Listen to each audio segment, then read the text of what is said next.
couple other things Thumbs going up. on. Hey, Zach. So our guest today in class is Dede Jackson. Dede is an Emmy-winning composer. He's also on the faculty at Brooklyn College and some other places. And he's going to talk to us about, some of you remember I talked about Don Pullen a couple weeks ago. Dede was one of Don's students. So I think Dede's going to talk a little bit about some of his own music and some of Don's music and some other things that he's been working on. So I will turn it over to him. So welcome, Dede. Yeah, hey everybody, how's it going? I also set up here to play, and because I feel like that might be the easiest way to demonstrate some of these concepts. So maybe what I'll do is I'll just give you a little rundown of my own background, up to and including Don Pullen at least, and when I get there, I can play a couple of things that are related to that.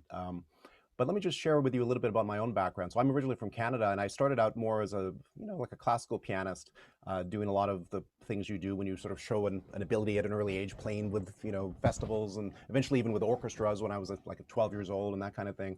And I was very much on this classical track, and in fact went to Indiana University, where they have this giant, classical music program even to this day to study classical piano with a pianist named Menachem Pressler. And but I was always more of an improviser at heart. I was always trying to kind of do freewheeling improvisations and write my own pieces. And I would say that my life really changed actually. Speaking of Don Pullen, when well, first of all, I was starting to play piano and getting more into jazz anyway. I eventually pursued a master's of jazz, essentially, master's of jazz and commercial music at the Manhattan School of Music. So I was in New York, and people were like, "Oh, you sort of sound like this guy named Don Pullen," and I was sort of like, "Oh, well, who's that?" Essentially. And I went at the time to the Lincoln Center Library back when they had albums, if anybody remembers albums, and his albums, for better or for worse, were the ones that nobody had completely taken out. Like all the other ones were not only taken out, but were stolen and never returned. So you couldn't find Miles Davis, you couldn't find Duke Ellington, but his albums were there, And there was this one album especially called The Sixth Sense that I listened to of his. And again, this was because people had said, "Oh, you sort of sound like him." So I was intrigued. I took out these albums, listened to them. And at first I had the same kind of feeling as some of you might have had if you'd been exposed to Don the first time when Jason did his class on Don, which I was watching last night, 10 days ago or so. In that sometimes it can seem like crazy and avant-garde and really over the top. But then he got to this piece called Gratitude, which is this really lovely, soulful, sort of bluesy, church hymn-like gospel tune. In fact, there's another tune similar to that he wrote later called Ode to Life that I'll play a little bit of for you in a moment live. And I realized that, if you could have a player who could play a piece like that with that amount of soul and feel, and an impeccable sense of rhythm also, even though this was a ballad, but he always had this incredible feeling of timing in everything that he did, even when playing slowly. And then also have the other stuff that I'd already been trying to understand and digest, this sort of crazier stuff, then that really became this really potent combination of elements. So I discovered him, and then it turned out very fortuitously, I was visiting a now ex-girlfriend out in Oakland, California, and it turned out that Don Pullen was performing, and he was also doing a master class. So it was very weird. It felt almost like some, fateful thing, although my attitude about that is, if you make the effort to follow whatever you are passionate about, and it can be in many, unpredictable areas. It may not be a specific straight line to one eventual influence that changes things for you in your career. But if you're just generally open and following your passions, then potentially I think good things can happen. And they may not happen in the way you might even predict or be trying to make them happen. But if you're open and receptive to those things, they might actually occur. So this is essentially what happened to me. So Don, I've been already into his music. There were already connections between what I was trying to do and what I heard coming from him, and I could really relate to it very much. Then he's doing this master class. And because I was already into his music, was aware of what he was trying to do conceptually to some extent, he demonstrated this sort of inside-outside thing, as Jason was mentioning, in his lecture, which is sort of the foundation of what Don does. And then at the end, he was like, "So, anybody want to volunteer?" And nobody raised their hands. And I was in the front row geekily with a tape recorder, trying to soak it all in. And so I volunteered, and in a certain indirect way, it sort of changed my life because what happened was I went up, he basically had me play a blues, just a normal F blues or something. And his idea was, okay, now take it and slowly with each subsequent chorus, deliberately move what you're doing, keep the structure of the blues, but move otherwise the improvisations you're doing in the right hand, especially further and further away from the expected inside sort of conventional language that is normally associated with the blues. And so I did that, and it got crazier and crazier. And he seemed to be impressed or whatever, and he asked me to do some other things. And as a result of that, and when he found out I lived on the East Coast, which is where he also lived, he lived in New Jersey, he invited me to become a student. So I just basically started to study with him from that moment on for several years. And so, yeah, so Don Pullen basically really opened up a world of expression. He basically gave me a license, I would say, to do some of the things that I was already kind of exploring. In my case, I had done a lot of, I guess you would call it freer improvisation, but it was maybe more informed from like a contemporary classical perspective, since that was also part of my background. But he really zeroed me in into, focused me in onto its relationship with the blues idiom and with jazz and these other elements that I always liked. I also grew up listening to Oscar Peterson. I was originally from Canada, where he also was from. We were both Bosendorfer artists eventually later on. So that was already in my plane, but he kind of helped me really understand ways that you could connect the two worlds. So he was very influential for me conceptually, for sure, as a piano player. But then secondly, he was influential for me as a composer. When I first came to him, I really would say that I I almost had what you would, I hate to use this term now because now I make a living as a composer. As Jason mentioned, I've won actually a couple of Emmy Awards. Now I write music for television. But at the time, I hadn't really written anything. This was when I was maybe in my early 20s, for several years. And I really felt like I had a mental block. And his attitude was so incredibly liberating. And this is really what happens sometimes when you're studying with somebody who you really believe in, that really is functioning essentially as a mentor. He really was a mentor, I would say, more than just a teacher. So he would basically say, no, composition, it's all a bunch of shit, don't worry about it. Don't, be too self-conscious. And I would say, well, what happens if I, write something and then it turns out that I accidentally stole it, from somebody else or whatever. And he was, don't think about it while you're composing, just write it out and other people will let you know at the appropriate time, or you can run it by people, before you publish it or something or record it, if it needs to be changed. So he got me into this flow, this creative, open-minded flow, even as a composer. And I think after that one lesson, I went home and I probably stayed up all night and I wrote essentially all the pieces, give or take, that populated what eventually became my very first couple of CDs. Like not just the first CD, but even the second CD. So again, he gave me that license to explore as an improviser, kind of helping to clarify and steer me even further in the sort of direction that I was already kind of very excited to explore as far as the relationship between inside and outside sort of playing. And then he also gave me a license as a composer. And then the third and maybe final critical thing in terms of his influence, I would say, is that he also helped me really with my career, right? So once he gained confidence in, what I was trying to do and forming my own voice, but also obviously influenced by him as well. There was one key moment where he had me sub for him with David Murray. So he had me do a couple of little gigs. He recommended me to David Murray, who hopefully you're aware of, but wonderful historic tenor saxophonist who's still going strong to this day and has done hundreds of CDs and so on. He came out of the loft jazz scene, originally from California, and moved to New York, and then started to combine the freer sensibility with more structured compositions and things like that. Similar in a certain way to Don Pullen.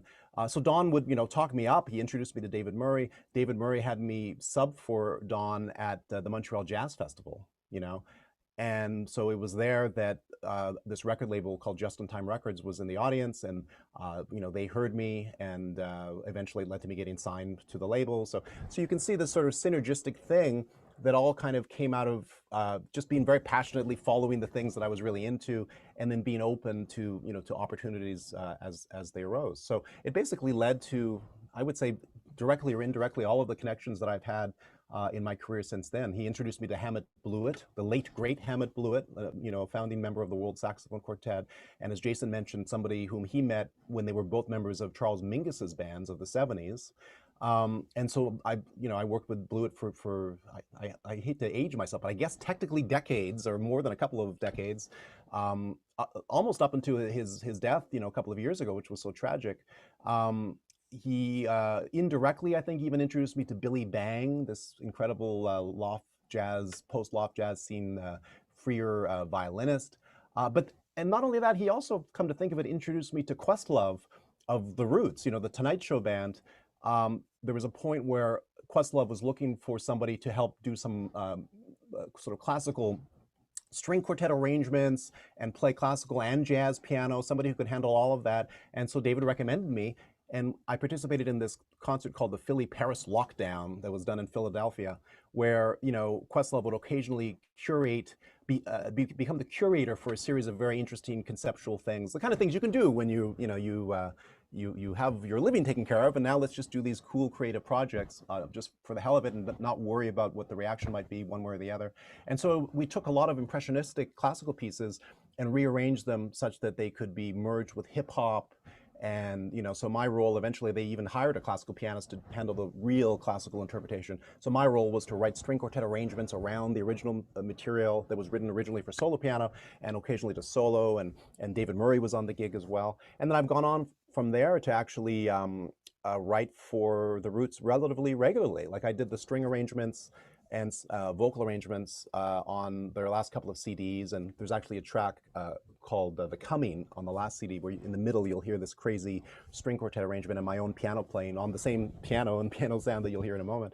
I've conducted sort of in the back of the room my arrangements for the Roots on the Tonight Show, and done string arrangements and arranged music for them for orchestra. And we did a gig on the stage of Radio City Music Hall with Dave Chappelle. And so again, that was all another outgrowth, directly or indirectly, of my connection, with David Murray. So Don Poland, I guess, to sum up what we're talking about here, I mean, he was very much influential in many different facets of my career, and so I owe him a great deal. I will mention in passing that I also was studying with Jackie Byard when I was doing my master's degree in jazz. So the second year of that is when I started studying with Don, and that continued after my degree was over.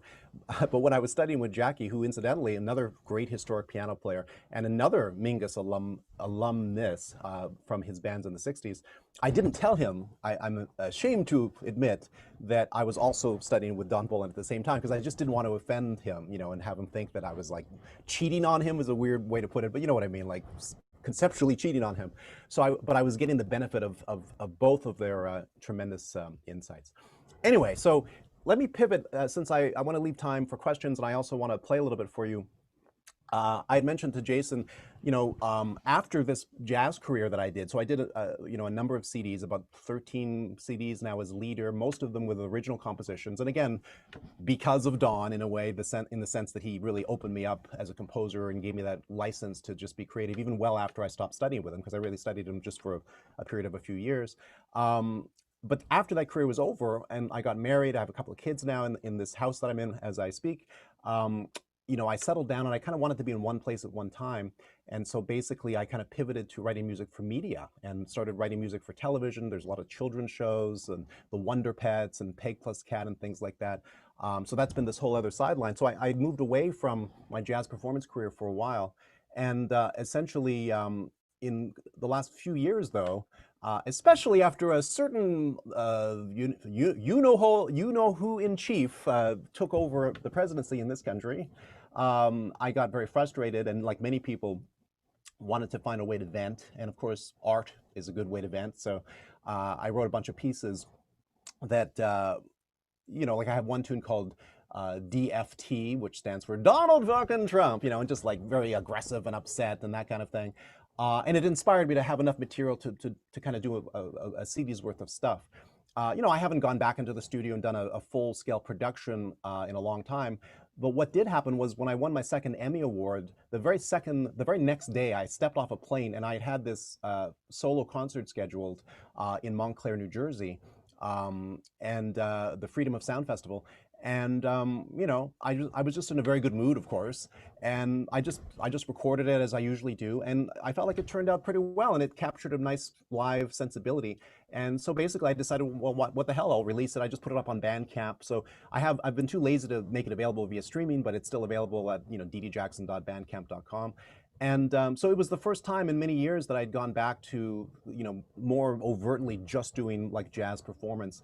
Other than having done it, here and there whenever asked to do it and so on over the years. And also teaching, by the way. I'm also teaching jazz at Brooklyn College, teaching media scoring at Brooklyn College. So I guess what I want to do is, in that recording that I did live, I actually just almost on a whim, did a version of one of Don Poland's tunes that I always loved and that I feel like is little heard in a certain way. I don't think I've seen that many recordings of it. And it's a tune that he originally dedicated to Muhal Richard Abrams called Richard's Tune. And it's just like this delightful jazz waltz that he, proceeds to often kind of go crazy with subsequently. But just to give you a sense of that first tune that I mentioned, Gratitude, let me start by playing a little bit of Ode to Life, which is another wonderful tune of Don's that he's recorded a couple of times, that has a very similar kind of mood to it. So I'll start with that, and then I'll segue into a little bit of this this jazz ballad. So again, I'm not going to try to sound like him. Nobody can. Jason pointed out that Don was known for this. He didn't frame it this way, but essentially what I always called a rotating wrist technique, this crazy like right hand going like that while the left hand kept things inside. So there's so many things that are very specific to him, but just the conceptual idea of exploring inside versus out is maybe the biggest thing that I got from him. And perhaps you'll hear some of that here. We shall see. All right, so let me just play a little bit. And how long do we have, Jason? It's 12:37. So if the class is over, what, at 1 or something? We have till 1:10. So if you want to leave some time for questions, 1 or 1:05 would probably be a good time to aim for. For the questions to start. Okay, cool. Yeah. Let's see. I want to make sure I do this right. I'm going to mute my speaking mic as I play, and then if I forget to unmute it afterwards, just let me know. But hopefully I will remember. Okay, I'm going to mute the mic, and then I'm going to play. If you can't hear me, wave your arms wildly, but I think it should work.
Let me get my mic working again.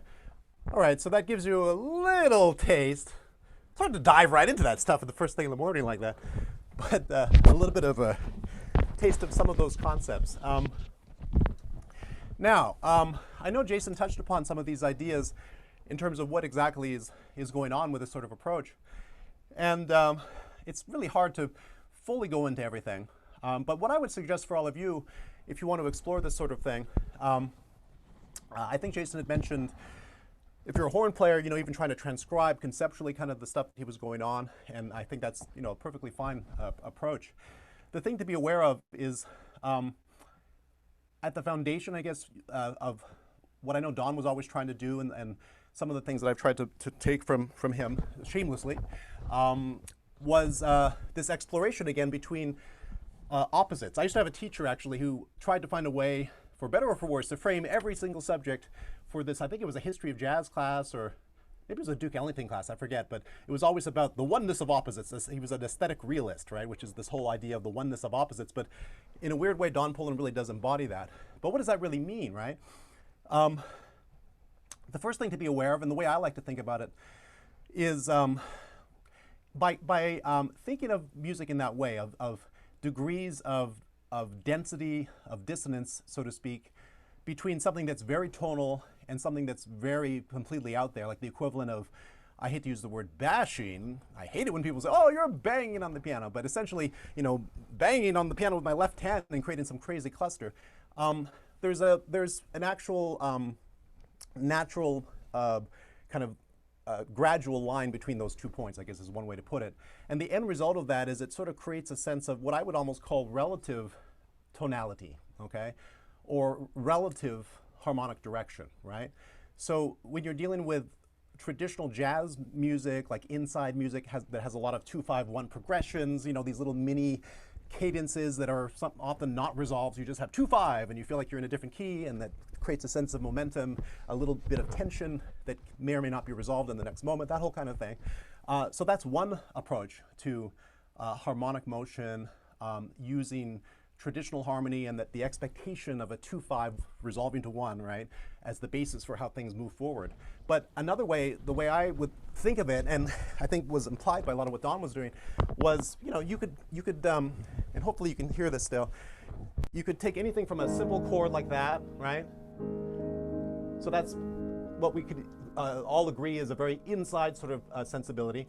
And if you imagine, and this is a very simplistic way of putting it for the sake of time, but if you imagine like having a free jazz dial and you sort of slowly turn up the tension, and this is an exercise you can try yourself, and just slowly, work your way up, greater and greater dissonance, until eventually, so there's a whole spectrum, right, between those two things. So even that one idea, I think, can be very freeing, because what happens is if you have something that's greater dissonance, greater outsidedness, greater freedom, whatever you want to call it, like,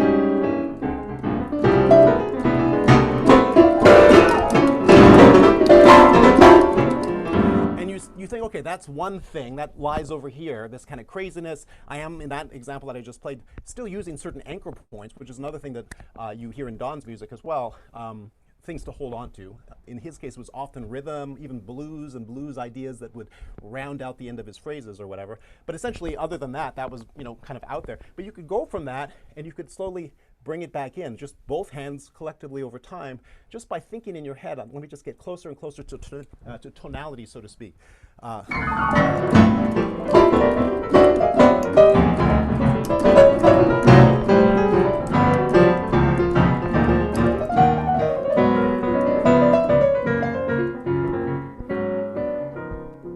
See what I mean? So that's one aspect of what he was talking about. So it was almost like this idea of just broadly free craziness, potentially if you're a pianist between both hands at different moments, maybe in the context in which you're anchoring it with some other element like rhythm, right, or a feeling of groove, which is very paramount, I know, in Don's playing, and then bringing in that amount of density, the degree of dissonance, reining it in until you're finally back to a place of tonality. So exploring that tension, to me, is very similar to the way you might explore tension by creating interesting harmonic substitutions in a more conventional way, right? And then resolving them or in unexpected ways. So to me, it parallels that exactly. The other way I would say that he does this, that is particularly noticeable and iconic, and very much associated with him especially, was because of his focus on rhythm and groove and coming out of that blues tradition that Jason mentioned in his lecture. There are many situations where he would have the left hand totally grooving and playing something that was really, for all intents and purposes, remained inside, so to speak. One of his most famous pieces was Big Alice, which I think Jason played for you, right? So while he's soloing, he would be playing that in his left hand pretty much the whole time, and his right hand would be like.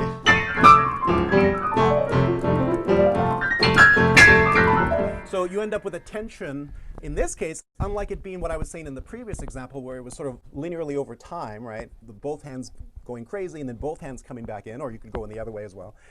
In this example, which is very common to what Don was doing, there were often situations where one hand would remain inside for the most part, and then the right hand would, against that, go crazy. So you can already see between those two approaches, there's ways of going from one to the other. Obviously, you could start very inside with both hands, and then the right hand could, go crazy, and the left hand stays inside. Then eventually the left hand could join in, and then the whole thing is crazy. Then the whole thing could come back inside. You see what I mean? So that could be like a conceptual direction for a solo that you could work on as well. And then the final element that I, at least picked up. It wasn't even something that, incidentally, that he always consciously talked about. Like our lessons, a lot of the time, it was really just osmosis. Like I would just sit there. Sometimes we would just talk for the entire lesson, and I wouldn't even play a note. So it would often be advice about career or just freeing your brain, essentially, as I was saying about composition or whatever else. But in the course of these lessons, a lot of this, and having studied his music a lot, and also imparting whatever he did say to me directly, you start to see these patterns that are very useful. So this other thing, and final thing I would say conceptually that I think is rather critical, that isn't talked about quite as much. Often people think of just inside and outside, in a more broad way when they hear his music. It's the fact that, again, he has these structures, including, incidentally, a tremendous melodic sensibility, right? Some of the composers that I most admired, Miles Davis, Thelonious Monk, are two to come quickly to mind, and Don Pullen, are those that are not only great composers, but also great improvisers, right? And the two are very synergistic because it means that when they solo, they tend to be soloing in a melodic sort of way, right? So Jason mentioned that Don had this deep organ kind of gut bucket circuit background, and I play a bit of organ as well. And when you play the organ, you don't have the advantage of velocity sensitivity. You have the volume pedal, and that's about it. You can obviously manipulate in other ways, but essentially you have to find a way to create melody as you're soloing and have a certain clarity of expression on a melodic level. So I think that's, to me, where he got that melodic expression in his playing. So getting back to this third important thing that I would define, it really was that even if you are, whatever you're doing, if you're taking it out in both hands, one hand, whatever, he would find a way to kind of help underscore the structure of the piece, because often he would come up with a beautiful melody of some sort, that would have some sort of structure in AABA or whatever it might be. Sometimes an unpredictable structure, sometimes it would be like a weird free jazz section in the middle or whatever, but it would, it would be like an actual jumping off point structure. And he would want to hint at that structure, and often he would do so at the end of a phrase, just to kind of bring it back for a second. So even when I was doing, when I was soloing on this piece, on Richard's tune, there were some characteristic parts of the piece that are really defining to me in terms of the structure of the piece. Like at the end when it goes ba-da-da, right, at the end of the A sections. Da-da, da-da, da-da, da, and then ba-da-da, right? So that I would consider almost like an anchor point if you're dealing with this inside-outside stuff. So you could be doing all sorts of crazy stuff over the A section, basically underscoring the chords if you want, and certainly keeping the structure, but otherwise making it feel like you don't know where you are, even though, obviously you do in your own brain, and the listener might be getting a little lost. And as a result of them getting lost, you want to bring them back in a little bit, and you could go to da-da-da at the very end, right? So I could do something like...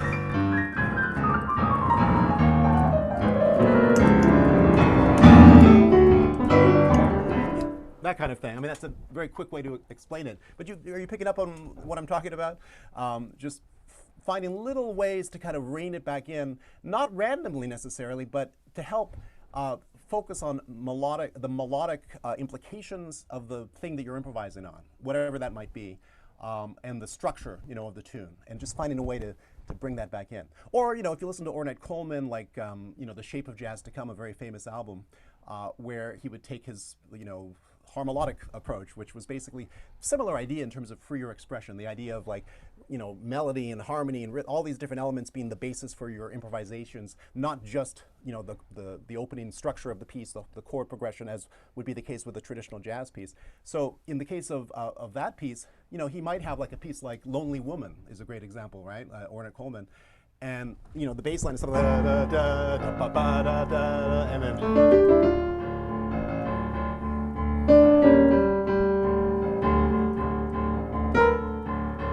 So it had this beautiful, almost impossible to perfectly rhythmically transcribe melody for the head because it was sort of loosely against the underlying thing in the bass line. But then I guess my point is that you could then use that ostinato bass line, as they do in that recording, if you listen to it, as the basis for the solos, right? And it no longer is about a structure, recurring chordal structure, like it would be with a real book-oriented tune. It was like take a certain element conceptually of the opening material and use that as a riff. And so again, that's also what I mean when I talk about structures of pieces. So the structures that you write melodically and the pieces I try to write, and certainly the Don tried to write, they could be very inside ABA pieces. They could be blues, but they could also have like a weird, middle section or whatever it might be. But you could find a way to take an element of it and stretch out on that as well as the basis for your improvisation. So it's about playing with the inside and outside stuff, and it's also about finding anchor points to rein things back in at the end of phrases, if that makes any sense. I'm trying to think of what else I can add. I mean, if people do already have questions, I don't mind starting early, because I could also maybe try to demonstrate something further on the piano. Let me give it to you, Jason, as I look vaguely. Anybody have any questions? Let me just throw it out there. Yeah, does anybody have any? And if not, Jason, do you have any questions? I don't have any. Oh, come on. I'm echoing it, by the way. Oh, you are? Oh, wait a minute. External mic. Okay, that should solve it, right? Cool. Well, I mean, I want the students to be able to ask anything. I mean, somebody's got to have a question among the 17 of you. Don't be shy. Ask away. Anything. Doesn't have to be related to Don Pullen. I have a question. Sure. Lisa has a question. My name is Lisa, and I'm a trumpet player. I like the idea of the anchor point, but I am struggling to find ways to like make that kind of chaos and like the beautiful chaos that you just performed, but also find an anchor point like on my trumpet when I'm playing, because I feel like you can have more like texture when you're playing a piano versus like playing a trumpet. I think part of it is listening to people who are trying to do this in a way, if that makes sense, on your instrument. So you're right, it's hard to extrapolate piano sometimes with two hands, and it is a bit of a cheat, right? Because you can literally play inside with your left hand while you're playing crazy with the right hand. But if you listen to people, there's a trumpet player named Hugh Reagan, for example, Huge and then Ragin. There's an album of mine called Pared Down Volume 1, I think it was. I did years ago for Just in Time, and he played on a couple of those tunes. But he also, I'm sure he has his own stuff. I think he did an album after that album, also for the same label. I think I hooked up a lot of those guys on those Pared Down albums up with the label, and they subsequently did their own albums, including David Murray, actually. But if you listen to his stuff, you'll start to hear a person who does do that on the trumpet. If you listen to Lester Bowie, are you familiar with Lester Bowie's playing from, the Art Ensemble?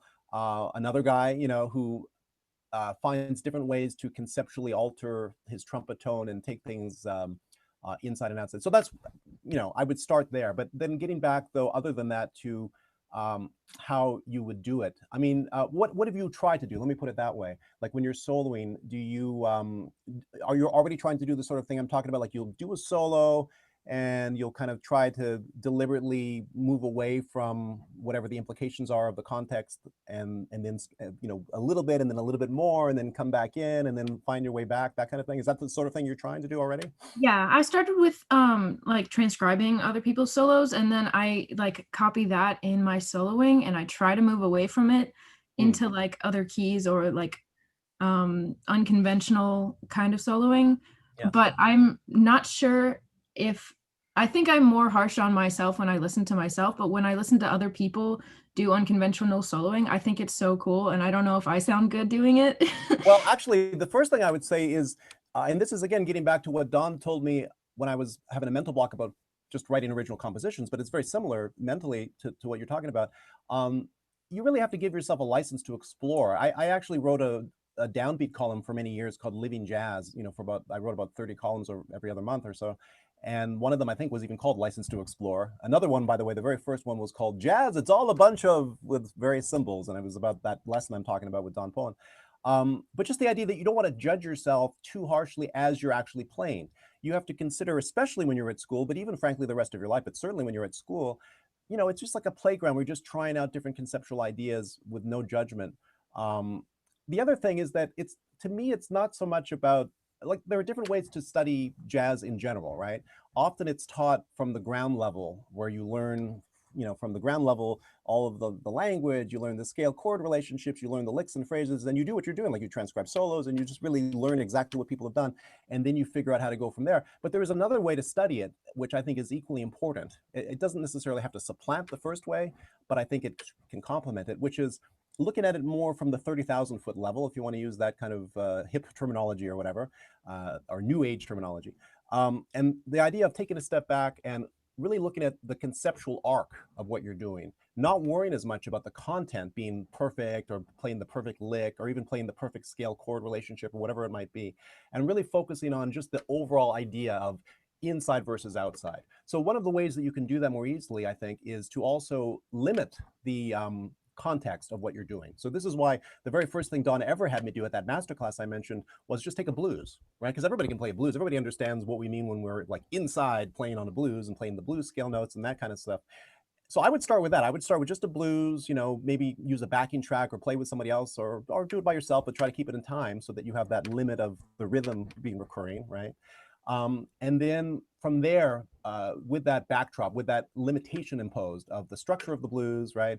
The rhythm of the blues, the timing of the blues, the idea that you normally would be using the blues scale, just take it a little bit out from there and bring it a little bit back in from there.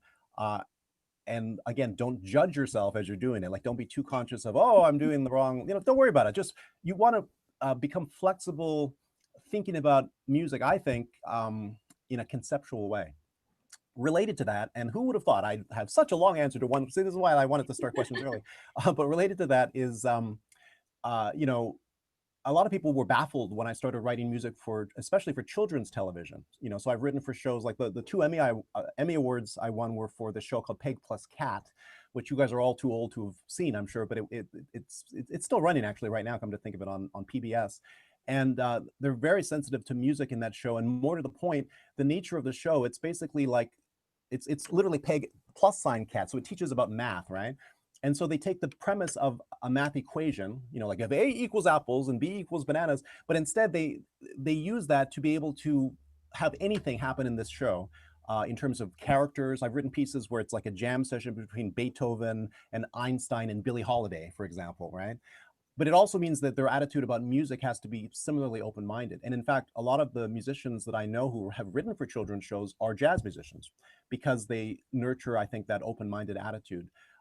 So again, it's this idea that you need to think more globally, so to speak, and conceptually about music. And when you're writing for children's television, you have to do that. Like, you're given an assignment, you have to like figure out like Newari folk music. I wrote an episode for the Wonder Pets and I had 4 days to deconstruct Newari folk music, figure out how to like do it in a way that didn't sound like I was being a terrible hack at it, and then create authentic instruments using virtual instruments, many of which would be replaced by real orchestra in the case of that show, et cetera, et cetera. But you just you have to just learn how to extrapolate conceptual ideas from people. And as a jazz musician, I would go to live performances often, and in a way, I would almost, and maybe it was too harsh of me, but I would almost judge how much I enjoyed whoever it was I was listening to based upon how quickly I could figure out conceptually overall what their thing was. You know what I mean? It's like, oh, this person's whole thing is like hip hop groove with like a little conceptual da da da, and they go out over here and blah, blah, blah, blah. And it's a little too simplistic because sometimes, like people play only one way. Oscar Peterson comes to mind, and that's great. I would never get tired listening to him, even though he was more of a straight ahead player. But you need to learn how to like deconstruct things conceptually, and have a fluid, open mind about that, and don't be too judgmental. And that's what I mean by the 30,000-foot level. And then, of course, as you refine what you're doing, you can add more specifics to it.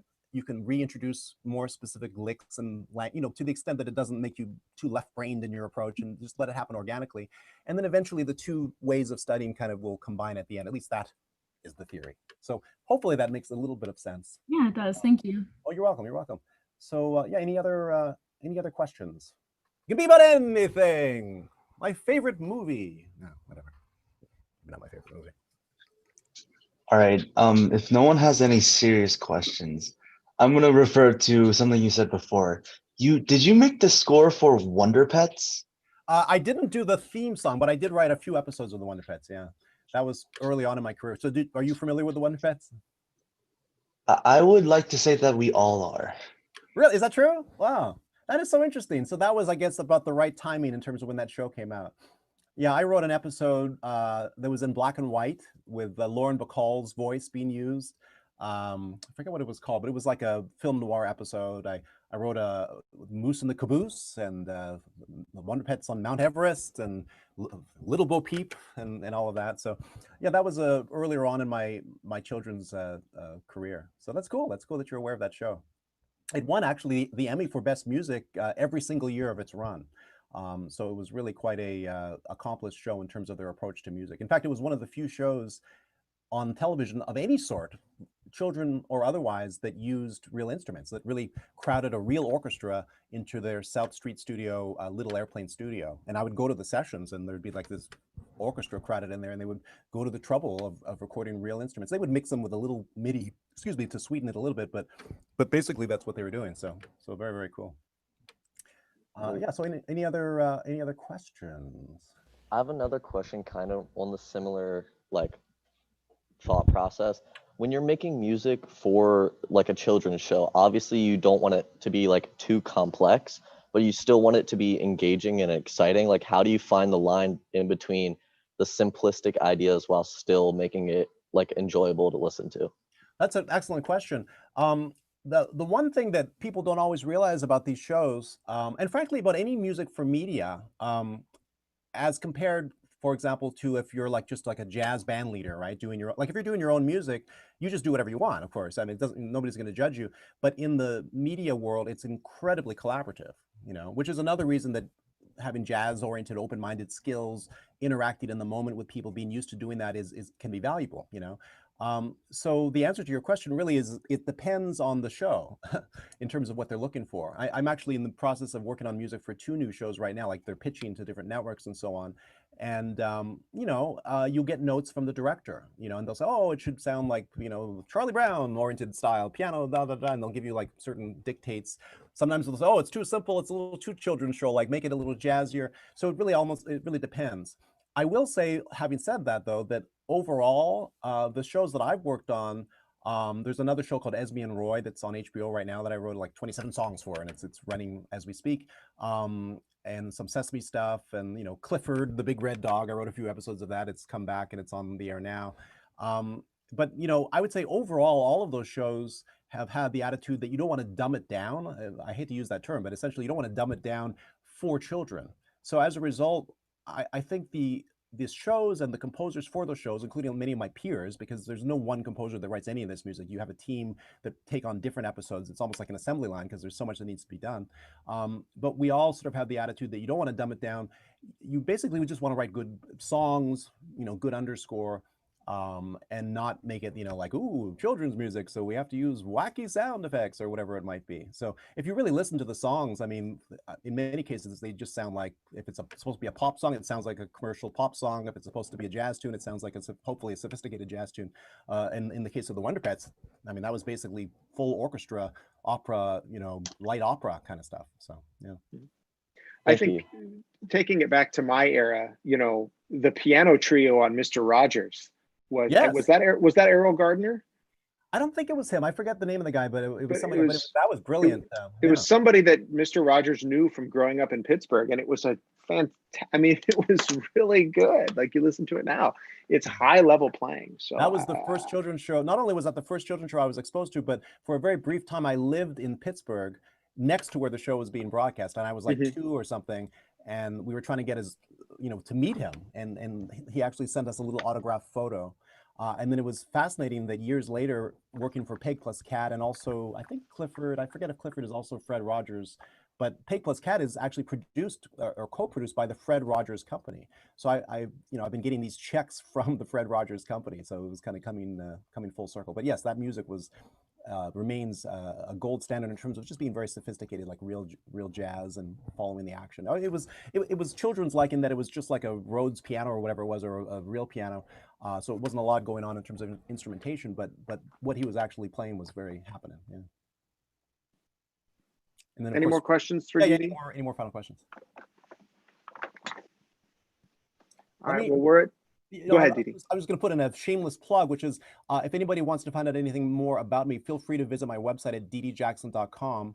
And I do have that CD at bandcamp.dedejackson.com. It's funny because I haven't taken down the physical CD shipping thing, but it's kind of hard these days because I haven't been under another roof since March, essentially. So, but you can buy a digital version there if you feel like it. And yeah, feel free to kind of explore stuff. And if anybody ever needs to reach me with additional questions, Jason can share my email with you, and feel free to ask away. Well, thank you so much, Dede. This was awesome. Thank you. Everybody else, we'll be back. I don't know what the schedule is for next week. We have 2 people. Kyle, do you know off the top of your head? Are we back Monday? Let me look here. I don't know off the top of my head, but I can look as well. I have it right here. On Monday, we'll have Kevin Whalen, who is a jazz studies professor at Texas Tech University. Don't know what he's going to talk. And on Friday, Dr. Lyon will be here to talk about Sun Ra. So it's going to be a wild week. So we won't have class Wednesday next week. Wow. I want to be in your class, but I see them all online, so I'll keep checking them out. Yeah, you should. All right, everybody. Have a great weekend. Be